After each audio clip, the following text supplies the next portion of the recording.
Something is building across Africa right now, and it's not just anger. It's a dangerous escalation that could spiral out of control. The crowds gathering outside an embassy. Chants growing louder. Calls for retaliation. Not online outrage, but people physically showing up, demanding action, demanding payback. And at the center of it all is a growing claim that Africans are turning against Africans in ways that are becoming harder to ignore. But here's where it gets disturbing, because what started as frustration over alleged attacks in one country is now threatening businesses, diplomacy, and livelihoods across borders. And if this continues, it may not stop at protests.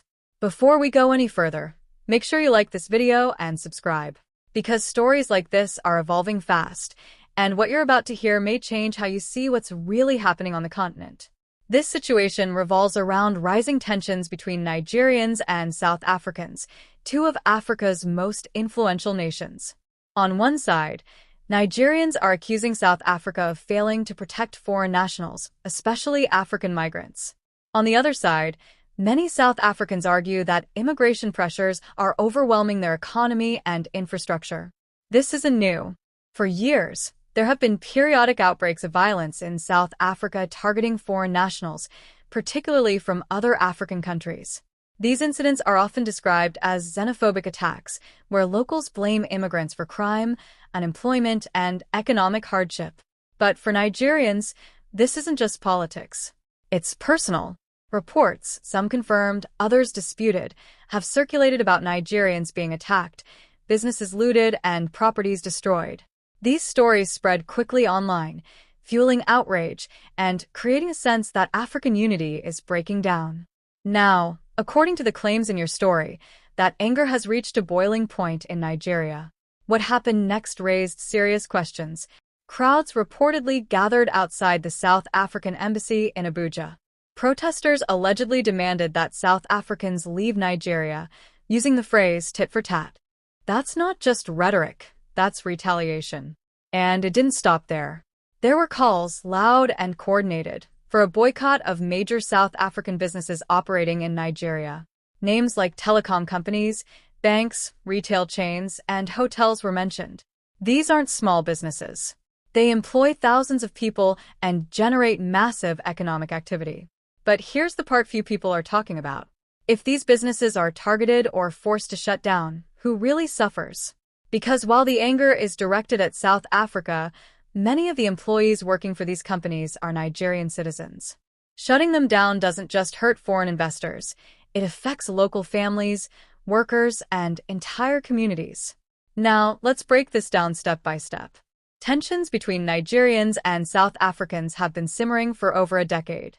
Incidents of violence against foreign nationals in South Africa have been reported multiple times, with major flare-ups around 2008, 2015, and 2019.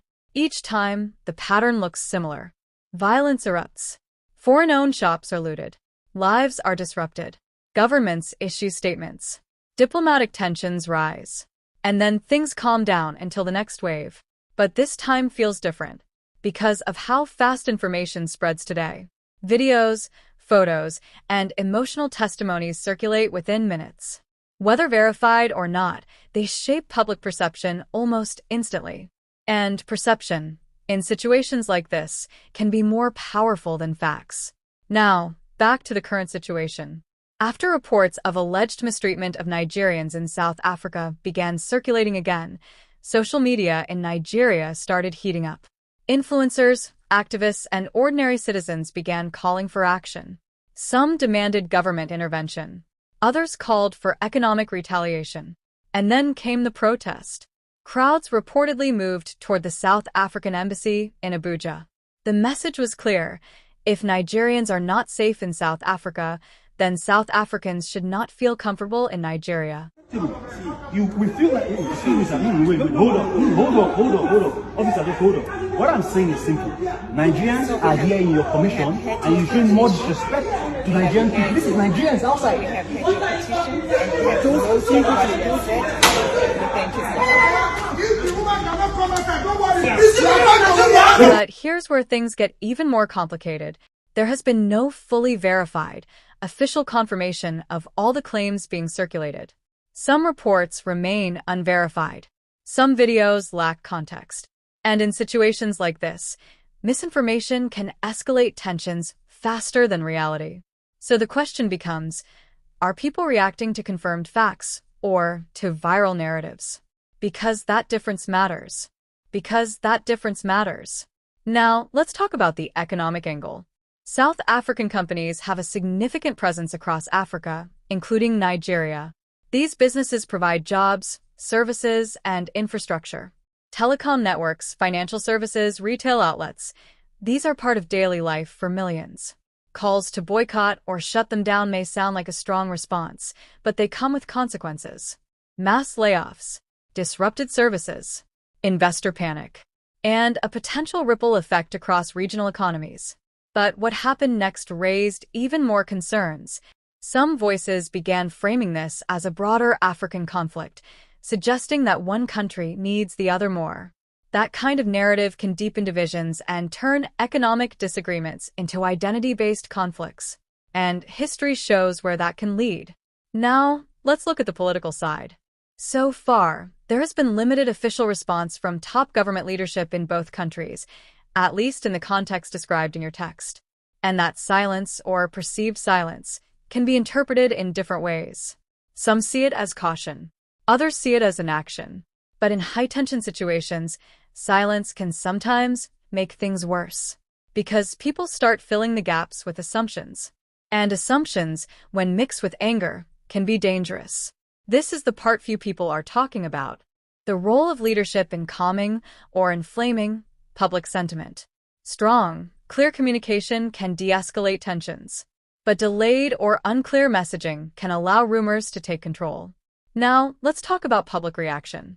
Social media has been flooded with opinions. Some Nigerians support the protests and economic pressure, arguing that it's time to stand up against perceived injustice. Others are urging caution, warning that retaliation could backfire and harm innocent people. In South Africa, reactions are also divided. Some citizens reject xenophobia and call for unity. Others continue to express frustration about immigration and economic pressures. And in the middle of all this are ordinary people, migrants, workers, business owners who just want stability. But here's where things get even more unsettling: the language being used. Phrases like, "they should leave," "we don't need them," or "we'll deal with them" can quickly shift a situation from political disagreement to something far more dangerous. Because once people are reduced to them versus us, it becomes easier to justify actions that would otherwise be unthinkable. Now, what happens next? There are a few possible paths. Governments could step in quickly, engage diplomatically, and calm the situation before it escalates. Investigations could be launched into the alleged incidents, providing clarity and accountability. Or tensions could continue to rise, leading to more protests, economic disruptions, or even retaliatory actions. But nothing is guaranteed.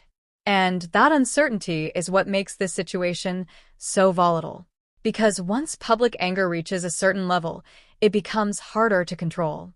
And here's the final thought you need to consider. This isn't just about Nigeria and South Africa. It's about the future of cooperation across Africa. It's about whether economic partnerships can survive political tensions. And it's about whether people will choose escalation or resolution. Because history has shown that once these cycles begin, they don't end quickly. They grow, they spread, and they leave lasting damage. So the real question is, where does this go from here? Is this the beginning of a larger continental conflict of interests?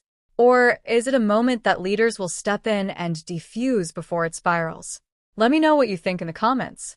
Because in situations like this, every perspective matters, and the conversation is far from over. This video is created strictly for awareness and informational purposes. It is not intended to promote hate, division, or violence against any individual, group, or nationality. The goal is to highlight ongoing issues, encourage informed discussion, and promote unity among Africans. Regardless of where we come from, we are one people, and peaceful coexistence remains essential for our collective future.